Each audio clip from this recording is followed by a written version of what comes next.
हिमांशु जी, बहुत बहुत स्वागत है आपका। बहुत बहुत धन्यवाद आपका। आपने जब अपना फाउंडेशन शुरू किया, क्या ऑब्जेक्ट था, क्या सोच के शुरू किया? सर मैं मास्टर्स फर्स्ट ईयर में थी, मैं कॉलेज में थी। तो एक मेरे अंदर हमेशा से इमोशनल पार्ट रहा है जो जिसको मैंने हमेशा से फील किया है। मुझे लगता था जब मैं रास्ते से आती थी, लोग बैठे रहते थे, खाना नहीं होता था, बहुत सारी चीज़ें होती थी, तो मुझे ऐसा लगता था कि नहीं, मैं इनके लिए मुझे कुछ करना चाहिए। तो मेरे सडन दिमाग में आया, फिर मैंने एक अपनी संस्था रजिस्टर्ड कराई। और उस टाइम पे मेरे पास पैसे भी नहीं थे, क्योंकि मैंने ये सारी चीज़ें घर पे भी डिस्कस नहीं की, किसी को बिना बताए मैंने रजिस्ट्रेशन कराया उसका। और फिर मैंने अपना पहला प्रोग्राम उसी से कराया। वो था आपका मदर्स डे पे। किस साल की बात है? ये सर है आपकी 2019 की बात। अच्छा। तो हमने मदर्स डे पे कराया, जो भी महिलाएं थी वृद्धाश्रम की, उनको बुलाया, उनको सम्मान किया और उनके लिए क्या क्या हमें करना है, मतलब उनसे मैंने जाके पूछा, तो उन्होंने अपना अपना दर्द बयां किया। तो मुझे उस टाइम पे इतना वो चीज़ें हर्ट की कि बताइए कि लोग एनजीओ बनवा के पैसा कमा रहे हैं, पर मुझे ऐसा लगता है कि एनजीओ का एक जो मतलब होता है कि लोगों की मदद करना, दिखावा ना करके लोगों की एक्चुअल में मदद करना कि हाँ लोग इन सब चीज़ों से परेशान हैं तो उनको बाहर निकालें।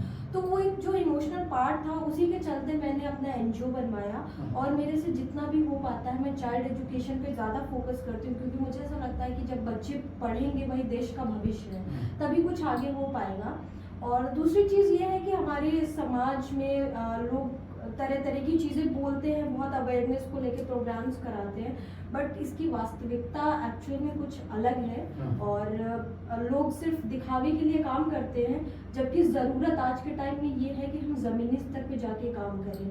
क्योंकि आप चाहे तो देख लीजिए, लोग इतना मतलब आज के टाइम में बिजी हो गए हैं कि आप किसी वृद्धाश्रम चले जाइए, आप किसी बाल संग्रहालय चले जाइए, वहाँ बच्चे पड़े हुए हैं, लोग अपने माँ बाप को छोड़ के चले जाते हैं।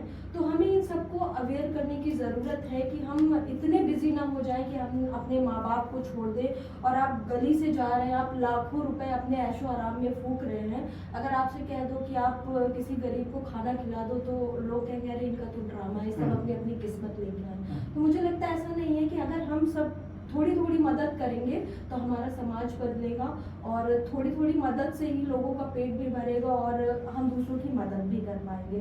तो बस यही एक सोच के साथ हमने एनजीओ बनाया था, जिसमें आज मतलब 5 साल से मैं निरंतर काम करती आ रही हूँ। क्या क्या कार्यक्रम किए आपने बड़े, जिनके बारे में बताना चाहते हैं? सर मैं हर साल मोस्टली 2 से 3 प्रोग्राम्स कराती हूँ, और जिनमें सोशल अवेयरनेस को लेके प्रोग्राम्स होते हैं। जैसे आपका पर्यावरण को लेकर मैं एक काफ़ी बड़ा प्रोग्राम कराती हूँ, और ये अमृत महोत्सव को लेकर मैं प्रोग्राम कराती हूँ। तो जिसमें मैं जो भी अच्छा काम कर रहे हैं समाज के हित में, देश के हित में, उनको बुला के सम्मानित करती हूँ। ऐसे मैं जाती रहती हूँ बच्चों के बीच में, उनको एजुकेशन को लेके, जैसे हमारी संस्था से जो भी बच्चे पढ़ते हैं उनकी जो भी नीड्स होती हैं उनको फुलफिल करते हैं। या फिर ठंडी हो गई तो उनमें कंबल बांटना, या जिनके पास खाना नहीं हमारे तक कुछ आया तो उनकी मदद करना। तो प्रोग्राम्स तो मैं 3 से 4 ही मतलब साल में करती हूँ, और अच्छे प्रोग्राम्स करती हूँ जिनका एक मोटिव हो, जिनसे कुछ हमें फीडबैक मिले या अच्छा लोगों तक एक मैसेज जाए। बाकी का जो हमारा काम है वो मोस्टली एजुकेशन को लेकर है।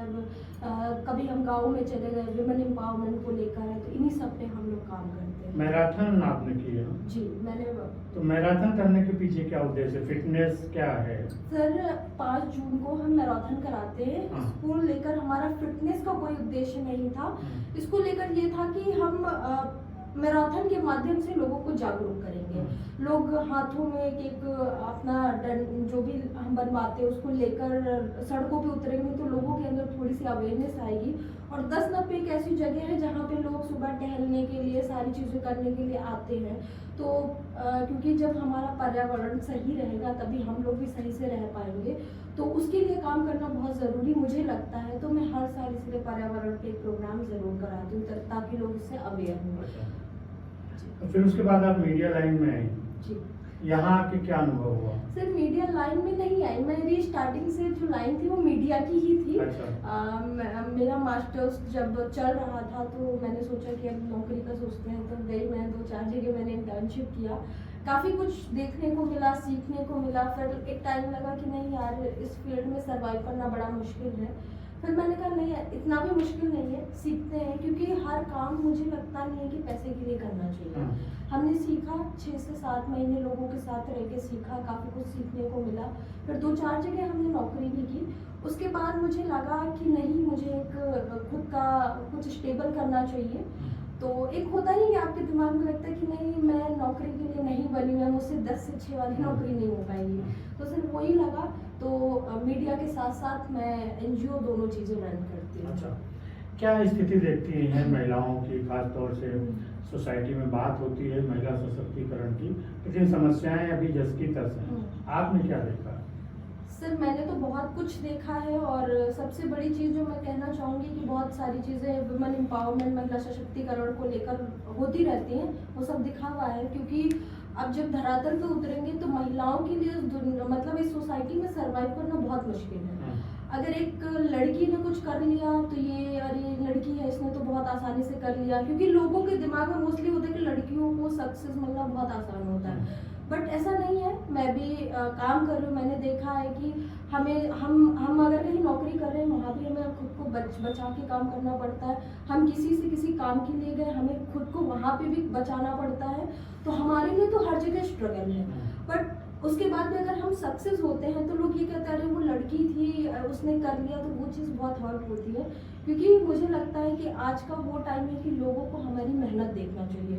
क्योंकि ऐसा नहीं है कि आप लड़की हो, आप कर सकते हो, हम लड़कियां हैं तो हम कमज़ोर हैं, ऐसा बिल्कुल भी नहीं है। और मुझे लगता है कि जितनी मेहनत एक लड़की को करनी पड़ती है, अपना घर भी देखती, परिवार भी देखती, अपने आप को बचा के वो सारी चीज़ें करती है, तो उसकी लोगों को रिस्पेक्ट करनी चाहिए। और महिलाओं को, खासकर महिलाओं को, लड़कियों को सपोर्ट करना चाहिए। आगे क्या संस्था के साथ या अपने कैरियर के साथ क्या आगे देखना चाहती हैं? सर संस्था के साथ तो यही है कि एनजीओ को आगे बढ़ाना है और धरातल पे उतर के काम करना है। जो भी नीडी बच्चे हैं, महिलाएं हैं, या जो भी समाज के हित में काम होना है वो करूँगी मैं। और यहाँ पे लखनऊ में आपके बहुत एनजीओ चल रहे हैं, तो उनको भी मैं कहना चाहूँगी कि अगर आप एनजीओ से काम कर रहे हैं तो उसका मोटिव आपका पैसा कमाना नहीं होना चाहिए।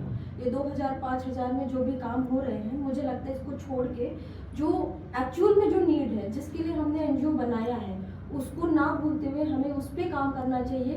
तभी हमारा समाज भी सुधरेगा और हमारा एनजीओ चलाने का जो मोटिव है उस पर भी हम लोगों को लगेगा कि नहीं, हमने एक्चुअल में एनजीओ को लेके काम किया। अब तमाम सारे लोगों के इंटरव्यू करती रहती थी जी, आज आपका इंटरव्यू हुआ, कैसा लगा इंटरव्यू देते समय?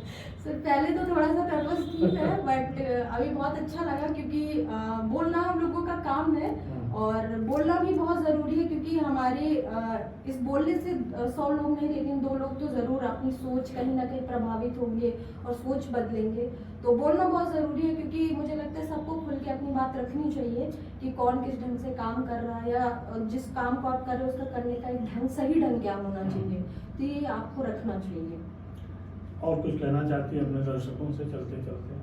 सर दर्शकों से तो मैं ज़्यादा कुछ नहीं कहना चाहती हूँ, कि बस इतना ही कहना चाहती हूँ कि मैं 5 साल पहले लखनऊ आई और मैं यहाँ की प्रॉपर रहने वाली नहीं हूँ, लोगों को ये चीज़ नहीं पता है।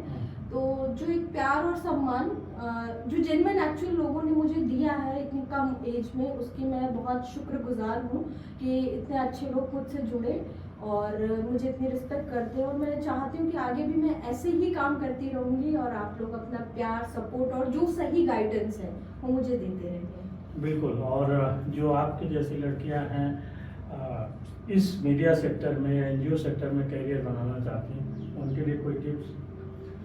एनजीओ सेक्टर में अगर आप देखिए सर, एनजीओ सेक्टर में पहली चीज़ तो करियर बनाने का कोई वो नहीं है ना। एनजीओ आपका एक है कि आप समाज के हित में काम करना है।